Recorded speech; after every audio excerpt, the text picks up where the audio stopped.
નમસ્કાર. આકાશવાણી સમાચાર હર્ષ લેવા વાંચે છે.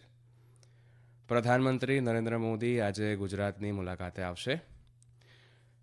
શ્રી મોદી આજે ઉત્તર ગુજરાતના 13,000 કરોડ રૂપિયા અને દક્ષિણ ગુજરાતના 44,000 કરોડ રૂપિયાના મળી કુલ ₹55,500 કરોડની બહુવિધ વિકાસ યોજનાઓનું ઉદ્ઘાટન અને શિલાન્યાસ કરશે. કેન્દ્રએ અવકાશ ક્ષેત્રે 100% વિદેશી રોકાણને મંજૂરી આપતા ફોરેન ડિરેક્ટ ઇન્વેસ્ટમેન્ટ FDI પોલિસીમાં સુધારાને મંજૂરી આપી છે.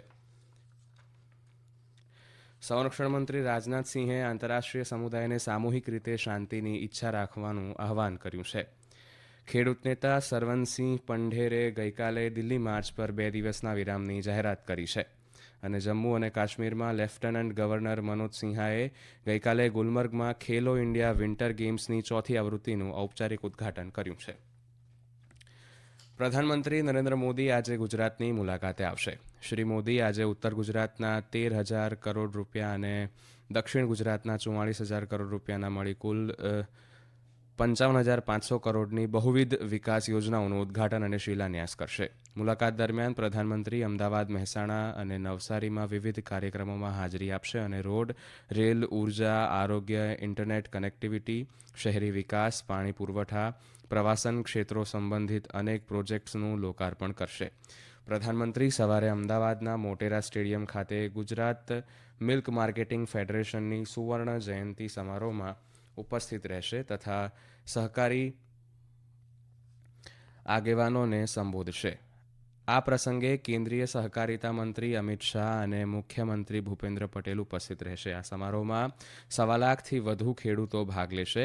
બપોરે પ્રધાનમંત્રી મહેસાણા જિલ્લાના તરબ ખાતે વાળીનાથ મહાદેવના સુવર્ણ શિખર પ્રાણ પ્રતિષ્ઠા મહોત્સવમાં ભાગ લેશે તથા વિવિધ વિભાગોમાં અંતર્ગત 13,000 કરોડ રૂપિયાથી વધુના વિકાસ કાર્યનું લોકાર્પણ ખાતમુહૂર્ત કરશે. તેમાં મહેસાણા અને બનાસકાંઠા જિલ્લામાં rail line doubling, gauge conversion, નવી બ્રોડ ગેજ લાઇન માટેના અનેક તથા ખેડા, ગાંધીનગર, અમદાવાદ અને મહેસાણામાં બહુવિધ રોડ પ્રોજેક્ટ્સનો સમાવેશ થાય છે. આ કાર્યક્રમ દરમિયાન પ્રધાનમંત્રી ગાંધીનગર, અમદાવાદ, બનાસકાંઠા અને મહેસાણામાં અનેક રોડ પ્રોજેક્ટનું, એરફોર્સ સ્ટેશન, ડીસાનો રનવે, અમદાવાદમાં માનવ અને જીવ વિજ્ઞાનની ગેલેરી, ગિફ્ટ સિટી ખાતે ગુજરાત બાયોટેકનોલોજી રિસર્ચ સેન્ટર GBRCનું નવું બિલ્ડિંગ જેવા અનેક પ્રોજેક્ટનો શિલાન્યાસ કરશે. બપોર પછી નવસારીમાં આયોજિત એક જાહેર સમારંભમાં પ્રધાનમંત્રી વડોદરા મુંબઈ એક્સપ્રેસ વેના વિવિધ કામો સહિત અનેક વિકાસ પ્રોજેક્ટ રાષ્ટ્રને સમર્પિત કરશે. પ્રધાનમંત્રી નવસારીમાં PM mega integrated textile region and apparel પાર્કના નિર્માણ કાર્યનું પણ લોકાર્પણ કરશે. કેન્દ્રએ અવકાશ ક્ષેત્રે 100% વિદેશી રોકાણને મંજૂરી આપતા ફોરેન ડાયરેક્ટ ઇન્વેસ્ટમેન્ટ FDI પોલિસીમાં સુધારાને મંજૂરી આપી છે. નવી દિલ્હીમાં કેન્દ્રીય કેબિનેટની બેઠક બાદ મીડિયાને માહિતી આપતા માહિતી અને પ્રસારણ મંત્રી અનુરાગસિંહ ઠાકુરે જણાવ્યું હતું કે સુધારેલી નીતિ હેઠળ ઉદારીકરણ કરાયેલ માર્ગોનો ઉદ્દેશ્ય રોકાણકારોને અવકાશ ક્ષેત્રે ભારતીય કંપનીઓમાં રોકાણ કરવા આકર્ષવાનો છે. શ્રી ઠાકુરે ઉમેર્યું કે સેટેલાઇટ, ગ્રાઉન્ડ સેગમેન્ટ અને યુઝર સેગમેન્ટ માટે ઘટકો અને સિસ્ટમ અથવા સબસિસ્ટમના ઉત્પાદન માટે ઓટોમેટિક રૂટ હેઠળ 100% સુધી FDIને મંજૂરી આપવામાં આવશે. કેન્દ્રએ વર્ષ 2021-22થી 2025-26 સુધીના 5 વર્ષના સમયગાળા માટે કેન્દ્રીય પ્રાયોજિત યોજના flood management and border areas programme FMBAP ચાલુ રાખવાની મંજૂરી આપી છે. આ યોજના માટે કુલ 4,100 કરોડનો ખર્ચ થશે. કેબિનેટની બેઠક બાદ નવી દિલ્હીમાં મીડિયાને માહિતી આપતા માહિતી અને પ્રસારણ મંત્રી અનુરાગસિંહ ઠાકુરે જણાવ્યું હતું કે આ અંતર્ગત પૂર વ્યવસ્થાપન કાર્યક્રમના ઘટક હેઠળ 2,940 કરોડ રૂપિયા આપવામાં આવશે, જ્યારે સરહદી વિસ્તાર હેઠળ 1,600 કરોડ રૂપિયા નદી વ્યવસ્થાપન, પૂર નિયંત્રણ અને સરહદી નદીઓ પર ધોવાણ વિરોધી કાર્યો માટે આપવામાં આવશે. કેન્દ્ર સરકારે વર્ષ 2021-22થી 2025-26ના સમયગાળા દરમિયાન અંદાજે ₹1,180 કરોડના કુલ ખર્ચે મહિલાઓની સુરક્ષા માટેની યોજનાના અમલીકરણને ચાલુ રાખવા માટેની ગૃહ મંત્રાલયના પ્રસ્તાવને મંજૂરી આપી છે. પ્રધાનમંત્રી નરેન્દ્ર મોદીની અધ્યક્ષતામાં મળેલી કેન્દ્રીય કેબિનેટની બેઠકમાં આ નિર્ણય લેવામાં આવ્યો હતો. બેઠક બાદ મીડિયાને સંબોધતા માહિતી અને પ્રસારણ મંત્રી અનુરાગસિંહ ઠાકુરે કહ્યું કે આ અંતર્ગત 24 કલાકની એમરજન્સી હેલ્પલાઇન સેવા 112નો વિસ્તાર કરવામાં આવશે. કેન્દ્ર સરકારે વર્ષ 2024-25 માટે શેરડીની એફઆરપી કિંમત એટલે કે શેરડી મિલોએ શેરડી ઉત્પાદકોને ચૂકવવાનો લઘુત્તમ દર પ્રતિ ક્વિન્ટલ ₹340 મંજૂર કર્યો છે.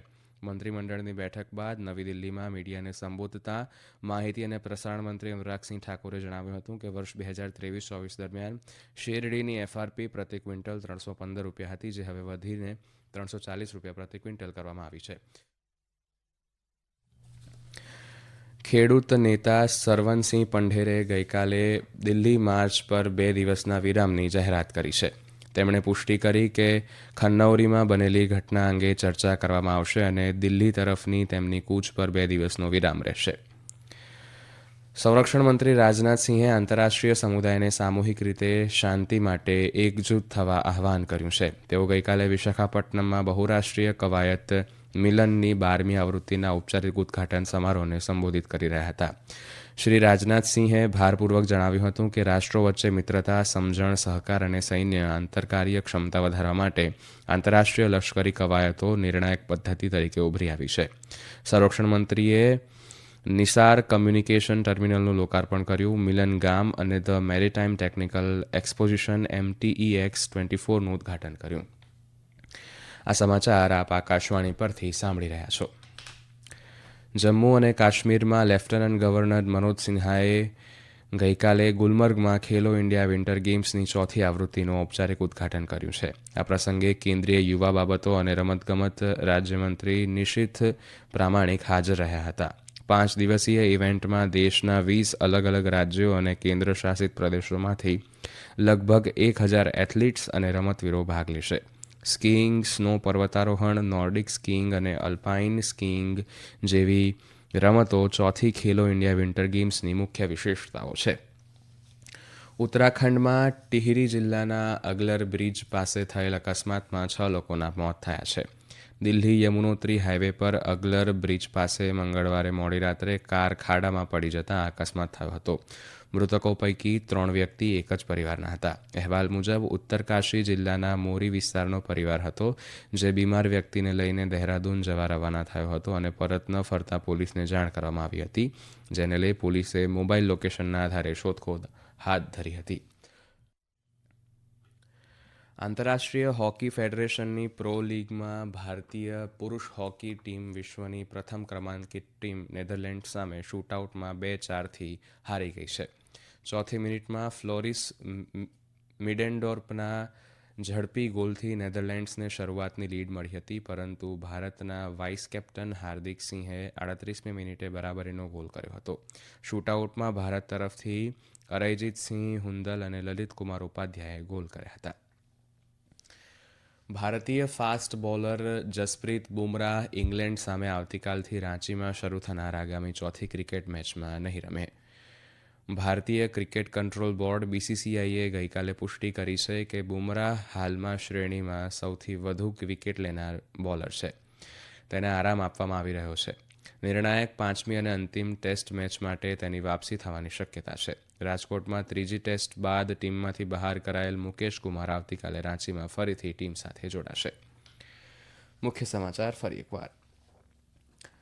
પ્રધાનમંત્રી નરેન્દ્ર મોદી આજે ગુજરાતની મુલાકાતે આવશે. 55,500 કરોડ રૂપિયાની બહુવિધ વિકાસ યોજનાઓનું ઉદઘાટન અને શિલાન્યાસ કરશે. સંરક્ષણ મંત્રી રાજનાથસિંહે આંતરરાષ્ટ્રીય સમુદાયને સામૂહિક રીતે શાંતિની ઈચ્છા રાખવાનું આહવાન કર્યું છે. કેન્દ્રએ અવકાશ ક્ષેત્રે 100% વિદેશી રોકાણને માટે FDI પોલિસીમાં સુધારાને મંજૂરી આપી છે. ખેડૂત નેતા સરવનસિંહ પંઢરે ગઈકાલે દિલ્હી માર્ચ પર 2 દિવસના વિરામની જાહેરાત કરી છે અને જમ્મુ અને કાશ્મીરમાં લેફ્ટનન્ટ ગવર્નર મનોજ સિન્હાએ ગઈકાલે ગુલમર્ગમાં ખેલો ઇન્ડિયા વિન્ટર ગેમ્સની 4થી આવૃત્તિનું ઔપચારિક ઉદઘાટન કર્યું. આકાશવાણી પરથી સમાચાર પૂરા થયા.